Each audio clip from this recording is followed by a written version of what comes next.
In this video, we're going to introduce some circuit elements called dependent sources. Dependent sources are circuit elements that have a fixed voltage or current that's determined by a voltage that isn't being applied across their terminals, so somewhere else in the circuit. I've drawn two examples on this slide: a voltage-controlled current source that has a value of Gm times some control voltage, and a voltage-controlled voltage source that has a value of K times some control voltage.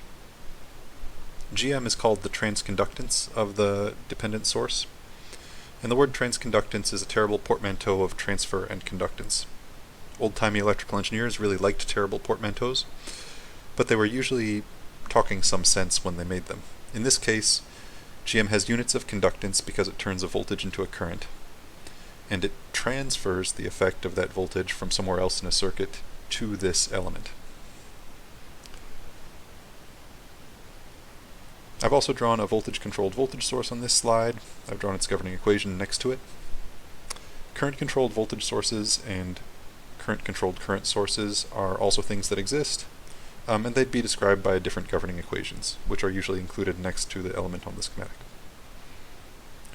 However, it's also common to write a shorthand where you only write the controlling variable, so you might just write Gm next to the element for the source on the left.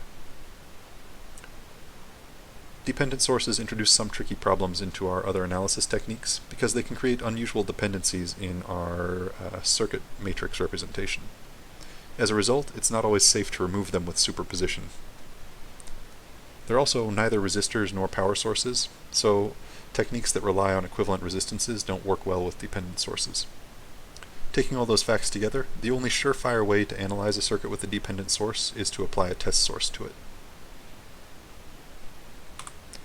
Here's an example of doing just that.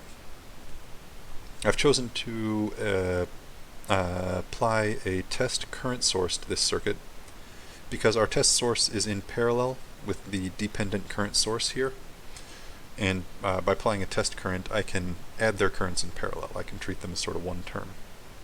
That makes the math easier than if I'd chosen a test voltage source. Also note that I have zeroed the voltage source on the left side of this schematic, so that just represents a wire between R1 and ground.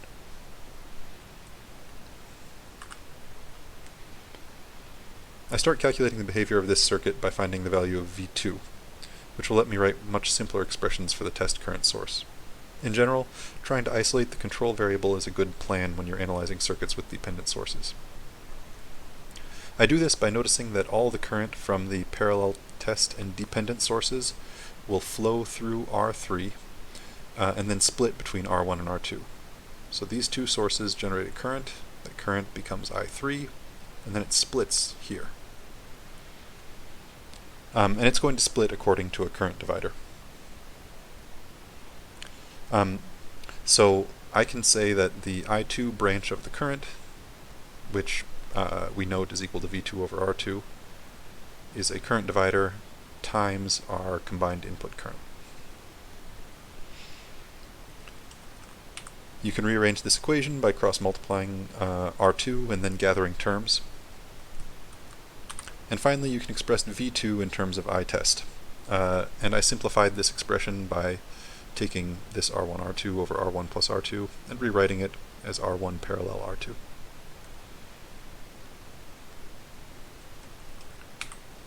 Using that expression, we can write the total current flowing out of our parallel current sources as a coefficient multiplied by I test. So you have I test plus Gm V2 times I test.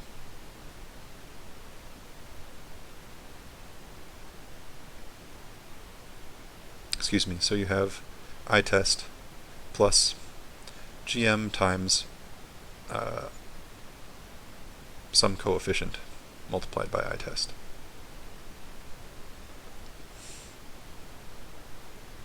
That total current gets driven into this resistor network, which has an equivalent impedance of R3 plus R1 parallel R2.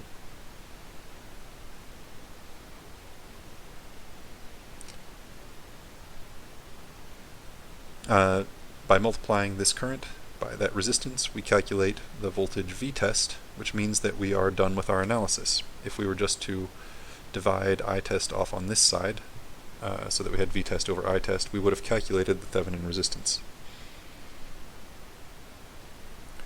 That's great, but it's worth noting that this Thevenin resistance is a little weird. Most notably, this Thevenin resistance can be infinite if Gm times R1 parallel R2 is equal to 1. There's a little bit of circuit intuition for that. It corresponds to the case where raising V-test causes a increase in our dependent source that exactly causes this network's voltage to match V-test, so that you never need to supply any current to the network. So that's fine. We can talk about that circuit intuition more if you want, but the important takeaway here is that dependent sources can cause some kind of weird behavior. And they generally cause that because they represent a type of feedback in the circuit. Here, changes in V2 get fed back to V2 through the dependent source current. And feedback can have surprising consequences, including sometimes instability. So always look carefully when you see a dependent source.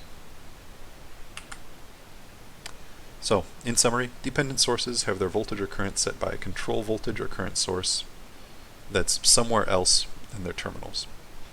You analyze dependent sources by applying test sources to their ports of their networks, and generally not with superposition or equivalent resistance.